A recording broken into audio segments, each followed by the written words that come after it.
How to control health app permission with SmartThings on Samsung Galaxy S26 Ultra. So let's start the video. First of all, go to app library. Now here, so click on settings app. Now in settings, scroll down and you will see second option is connected devices. So click on connected devices. Now here, so scroll down and click on SmartThings. So after click on SmartThings, click on this menu icon.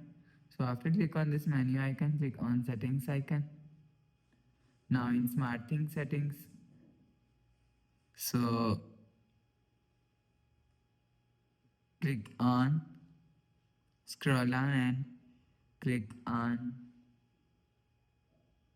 connect with health app. So after click on connect with health app, so you will see first of all turn on this button all permissions.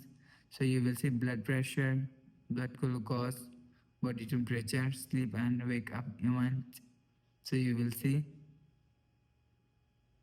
food infection.